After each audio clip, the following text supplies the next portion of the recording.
I always say first you change the mind and then the body will follow, Yeah. So Yeah.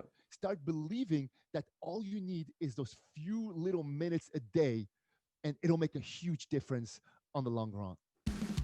It's the Health in the Real World podcast. It's time to start the show with Chris Janke as your host. Here to give you everything that you need when it comes to fitness strategies. We keep it simple and easy. It's your roadmap to get healthy. You don't need equipment and you don't need a gym.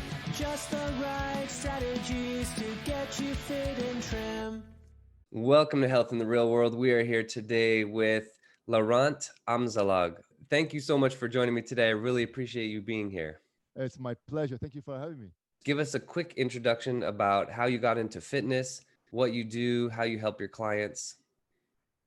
Yeah, I mean, that's one of the classic questions of what inspired me to go into the fitness field. And for me, it was a personal experience. It was, as a kid, I got really sick.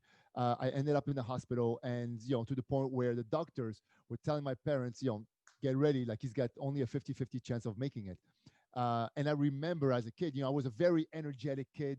I was bouncing off the walls all the time, so energetic. And then all of a sudden I go from this happy, running around everywhere kid to being stranded in a bed in a hospital.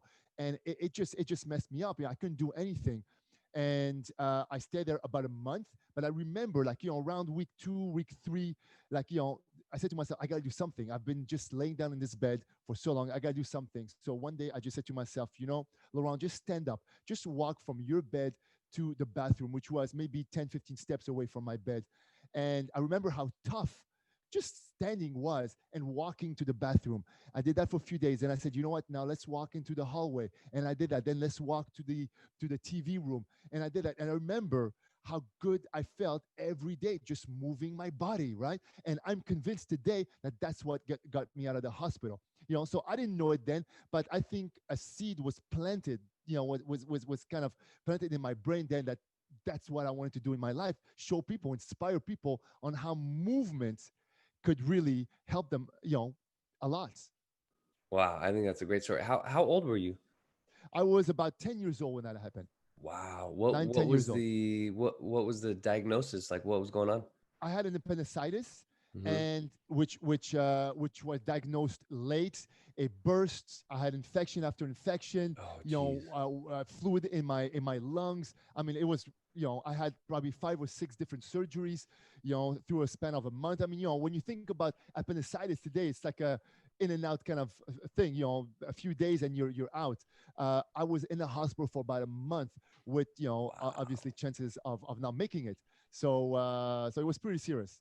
Wow, that's intense. Yeah, What a defining moment though. What a, like you said, the seed was planted and that's a big seed right there. absolutely. I mean, it's one of those things like I didn't know, like I didn't think about, obviously careers then and things like that. But, Right. from that moment, I knew the power of movement. And as a young child, like I said, right after that, I just kind of got more into it. And my grandfather, I remember, who lived, my grandparents on my mother's side, which lived about 10 minutes walk from where we lived, had a gym in their condo building. And I would go every Sunday, and he would take me, and he would, he would show me some exercises. My grandfather was really, really fit, and we would go swim, we would do weights, we would do all that kind of stuff at a young age. Like literally, maybe I was 12, 13, 14 at that point. And, slowly but surely, like I just kind of discovered the feeling of health, of movement. And that's why I said to myself, I knew that I was going to do something in that field. Yeah, that's great. I can really relate to that. My dad actually was the first one to introduce me into like a serious, like a regimented weightlifting program. I played sports since I was 5, but then when I turned 14, I was allowed to lift weights at the local YMCA, Right. and I went with my dad. He played football and he wrestled in college, and so it was cool. Like, he would kind of teach me, and and that was really one of the starting points. And it's really valuable, right? If you can get a Oh, father or a grandfather or uncle or somebody to take you under their wing, And it was very humbling because when you're 14, uh, your dad doesn't know anything, right? Right. When you're 14, like, my parents are idiots, right? That's like the main thought that's going through your head when you're that age. Yeah, But absolutely. but I couldn't deny that he could lift a lot more weight than I could. Right, right, So right. very humbling. So I'm like, all right, fine, I'll listen to what you have to say. Yeah, it is. And my grandfather was always a fit person. It's really my family. I mean, on my mother's side, not so much on my parents' side. On my father's side, my Hmm. father's side, they're more, doctors and brain uh, people. On my mother's side, they're all athletic. They were all like, black belt, wow.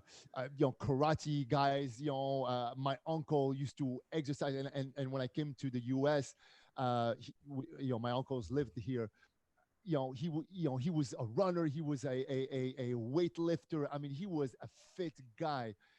So fitness was always around, hovering, over us all the time. But it really started with my grandfather that took me under the wing and took me to his gym, every Sunday. And I was so looking forward to that Sunday. Sunday was my workout day, and I was counting the days till I would go with him to the gym. And then the treat would be the pool, and then the sauna, and he had a jacuzzi also over there. It was so great. So that's what really got me started in this fitness field. That's great. And then so fast forward to as an adult, what as an adult got you started? Or did you know even as a teenager, or did something click as an adult, like, wait a second, I already love fitness, now I can earn my living being a fitness professional? Was there Right. something there as an adult? Well, when I went to college, I started first, like studying pre-med, because I thought in my head, okay, I'm going to go into medicine. I love the human body, and I still do. The way it works, the whole human body for me makes sense, right? So I wanted to go into medicine. Then I started my pre-med classes, you know, and then I started. I said, God, do I want to spend that much time in school? I was so excited. I wanted to get in. I wanted to start working. I wanted to start inspiring, motivating, doing other things that I always wanted to do. So like the whole idea of spending that much time in school didn't more didn't click with me at that point. So what I did is I switched. I studied math, and I said, because I love math also, and did a business degree as well. And as soon as I finished that, I worked briefly in a I'll tell you, I worked briefly in a insurance company, because I studied math. So I thought maybe, okay, I'll try actuarial science, Right, right, yeah. and Fun and stuff. I mean, it's crazy. It wasn't for me, and I Right. knew that I couldn't be in an office somewhere. And that was a time, because I after I left North Africa, I lived in Montreal, and it was a time in Montreal where they were still smoking in offices. So here I was in a cubicle with two huge smokers, one in front of me, one behind me, and the smoke just kind of like went on both sides. I was like, every 15 minutes I had to leave the office. And at that point, it's like, I can't be in this environment anymore. So Yeah, I left yeah. there and I said, you know what? I'm just going to follow what I really, truly want to do, which is help people, motivate people, inspire people. And then I went straight in, I went hard on the fitness, But while I was in college, I used to work at my local YMCA as a trainer, a few days a week. Got me a free membership. So so I Yep. and that's how I got my start also as a personal trainer.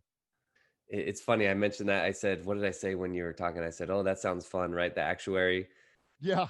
And I know some people, they enjoy numbers. They love crunching numbers. I think for people like you and me who like to move, it's got to be the worst job in the world, right? Oh You're my just there God. to just like do, do, I do, do, can't. do. Yeah. And it was before computers, like, we're talking in the Oh, 90s geez. or late 90s. So Yeah. everything had to be written, on, Oh, on, on, man. on sheets and things like that. Every day I was dreading. But what made me happy is I would park at my YMCA where I would work at the end of my day. So it made me happy just to see that, I was right there. I would take the metro to go to work, and then I would go back and then do my workout there. So I had this this Yeah. this to look forward to, at the end of my day. But I couldn't. I just it wasn't for me. So I had to leave this environment. I lasted a few months, maybe 6 months, and then I said to myself, you know what? There's no point doing this. I'm not Right. enjoying myself. And then I did what I truly wanted to do. That's great. That's great. Yeah, it takes courage to do that, especially if there's not a set career path, right? It's not like, okay, first you do this and then you do this and then, Right, right, and right. most trainers anyway, they quit within I think 3 years.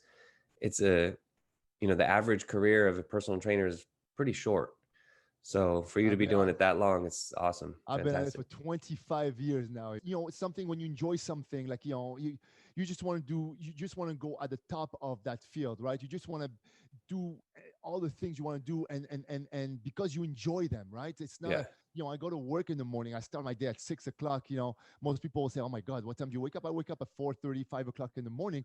Yep. But I that's fine because I'm enjoying what I'm doing right here. Yeah. So Yeah. so I'm at work, I get paid for what I do, and at the end of the day, I'm like, I can't believe that people are paying me for for what Yeah. I do, because I enjoy what I'm doing, and that comes out, and people are more drawn to that kind of personality, and that's how it feeds the machine, right? So I enjoy what I do. I am able to help my clients a lot better, and it's a win-win. It's a symbiotic relationship.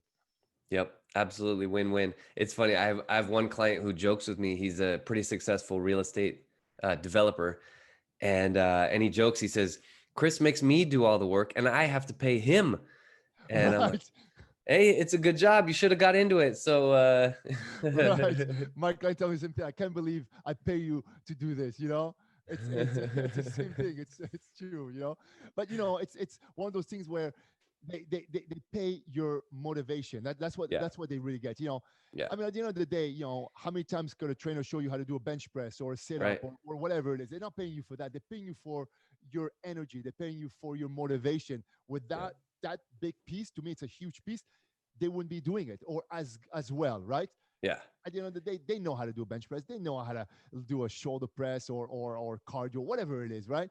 At the end, they're paying you for that motivation piece that is hard to get sometimes. Yeah, yeah. And I think the second thing is the accountability, right? Like Of if course, I could they have to hand you wait a for you. schedule and I could say, "All right, here's your schedule. Monday, Wednesday, Friday, you're doing this." Da da da da. And how many people are going to do it? Maybe 20%.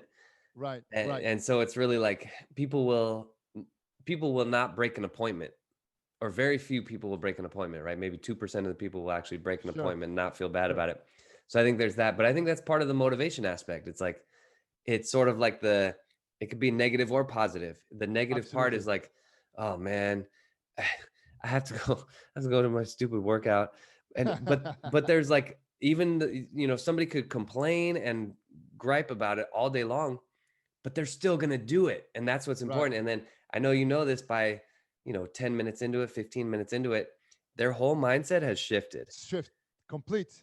and they leave there, and they're leaving there like just like you, like bouncing around, like, I feel Yeah. great, oh my god, this is awesome. And it's so you're right, it's so needed, because most people are doing jobs like that actuarial guy. They're sitting there, they're at the keyboard, they're looking at that same screen, Right. they're not moving, their body's going to sleep. And guys like you, guys like me, let's get up, let's do this. It's Absolutely. it's very needed. And I feel exactly like you. I've been doing this for not as long as you, but 16 years. Okay. And I feel like it just keeps getting more interesting. Yeah. Like Absolutely. there's so many more things to learn. I'm like, oh, I want So to learn many. about this, I want to learn about that. It's awesome. Absolutely. Like, Yeah. it's amazing. Like, I got into, like, when I came to United States, like I said, I studied pre-med, but I came to United States. I said, you know what? I want to learn more about the human body. So I start taking microbiology classes. I start taking advanced anatomy and organic chemistries and things like that, just to understand better at the cellular level how the human body functions. Then I got into the psychology of the human body. Okay, what makes someone want to do something, or how could you help someone want to do something that they know they should do but they're not doing, right? Right. So I got into this whole thing, and I started reading books on psychology. There is so much it's unbelievable. And like I said, if you enjoy something, then you'll want to learn everything there is to know about everything in the field. You'll never be a complete expert on everything, but just knowing a little bit, just with my small little background in microbiology and all the different sciences, health sciences that I've taken, I understand a lot better when a client comes to me and says, I have this kind of autoimmune disease or whatever it is. I could understand it better. If I don't know what they're talking about, it's much easier for me to research it and understand the whole disease than someone that would have never taken those kind of classes. You know what I mean? Right. So Right. so it just makes it easier for me to serve and to help my clients better, having this kind of background. And obviously in any field, I think people, like, when they're into it, they'll want to study more and they'll want to keep up and learn new things to be able to help their clients, patients, whatever it is, much better, right? Yep. Yeah, yeah. And then and now's the fun part, right? You learned all the stuff and now you can Right. apply it on a day-to-day basis with real people. Exactly. That's the cool part. Exactly. Yeah. Exactly. So it's really fun for me. And like, you mentioned movement, you mentioned, like, your clients, after 15 minutes, they feel so great, and that's exactly what I try to teach to people that have never worked out before, because they don't know Yeah. how good they could feel, right? They're used to their life. They think in their mind, well, I'm going to live with that, those knee issues for the rest of my life. Hmm. That's Hmm. just a getting older, right? But Yeah. a lot of times all those things could be avoided just by moving your body. And you know if you haven't done it, just try it, and you'll see how good you feel, and that snowball is just going to get bigger and bigger. And that's why the message that I give my clients is, or people in general, when I do talks, is start with one small little change.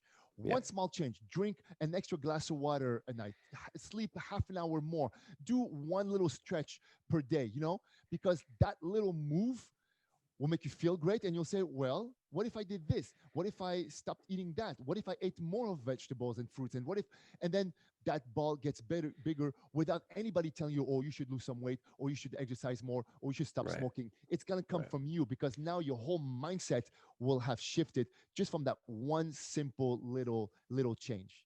And it comes, like you said, from one step at a time. You're never really pushing yourself and like, oh my Right. gosh, I have to do this because this fitness magazine told me I had to do all these things every single Yes, day. exactly. You're just adding one Exactly. thing and then one thing and then one thing.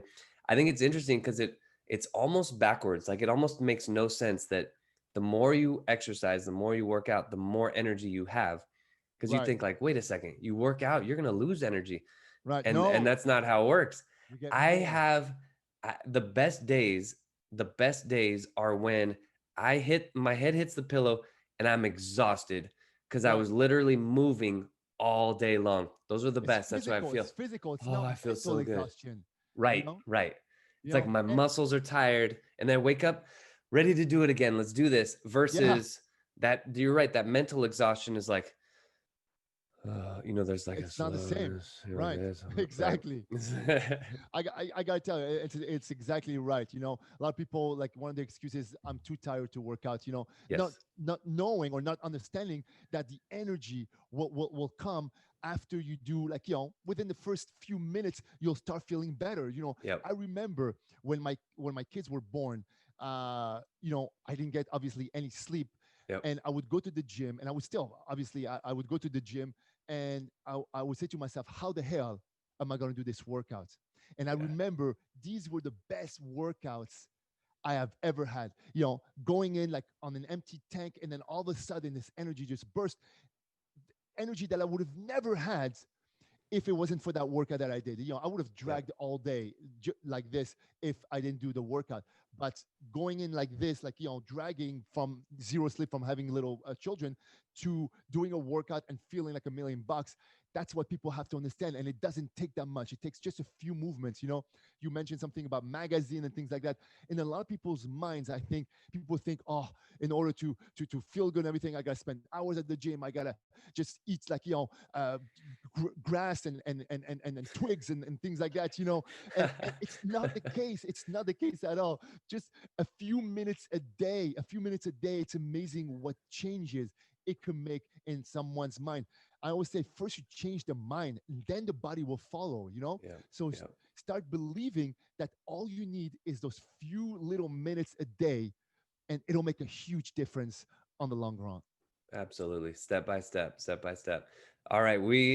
This half hour has gone by super fast. Oh We my are God. coming to the last question. I love this question. This is your chance to, let's say you've been called in to give a graduation speech at a university, and Right. you're talking big picture motivation. So not just fitness and health, but like big life goals and all that big stuff.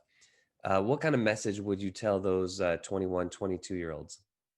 Well, I would say to them, first of all, choose something that you're passionate about. You know, passion, something that you're passionate about and that you're good at as well. You know, passion will take you only to a certain place, but you want to choose something that you know you could do that you're good at. And with the passion together with those skills will take you to the furthest place that you could imagine, right? Like, you know, the worst thing to do is to follow a certain path that is not yours, to do something just because that's what you should be doing or that's what somebody tells you to do, you know. It's the biggest mistake. Do something that you really really enjoy. Do something that you know you can do, that you know you could do well, and have that passion for it, and just follow through. And I don't care what it is, just do something that you really truly enjoy. That's great. Passion. That and you're right. And you're right there too. Passion, but you also have to be good at it. Or at least good Yeah, enough at it, right? good enough at it, and then the passion will help you, like, you know, further those skills. You know, Yeah. it's like if you take a professional athlete, you know, you can have the best athlete in the world without the work, without, you know, going to the gym and doing the drills and things like that. That athlete will be a good athlete, but not the best athlete compared to someone that's a little less, that has a little less of the athleticism than the other one, but puts Yes. in the hard work. You have Yep. to put in the hard work, you know. But at the beginning, you have to have the passion for a certain thing, and you have to have somewhat the skills to be able to do them, and then just that's just going to take you to places you never dreamed of before, you know. Absolutely. 100%. Nice. Well, Laurent, Amzallag, thank you so much for joining me today. I want to give you a chance to tell people how to get in touch with you online, social media, Yes. websites. Yeah, absolutely. Actually, we teach a class, a daily class every day, and I invite your listeners and your viewers to come and join us. They could reach us at laurentstransformationplan.com, LAURENTS transformationplan.com. We have all the information. We have a daily class every day on Zoom, live, and then it goes on into a library. They're invited to try it for free, and I teach them daily. It's a lot of fun. We have a big community from around the world, and that will keep them, like you said, accountable for their actions. And it's a half an hour workout. I created this workout that it doesn't take that much time. It gets everything that we need to do: the strength, the endurance, the mobility, flexibility, balance, all those elements in one workout. You do it, you're done. I'm also on Instagram under Laurent Amzallag with my last name, Amzallag. And I share recipes. I share, like, you know, motivational quotes, exercises. I mean, you know, this is one of the sites where you get everything, and you could just go on with your day. So yeah, and please send me a message, and you know, if you need, if you have a questions, I'll be happy to help you out. Sounds great. Well, thank you again. I really appreciate your energy. I really appreciate you being a guest here on Health in the Real World. Thank you. Chris, thank you so much for having me. I really appreciate you.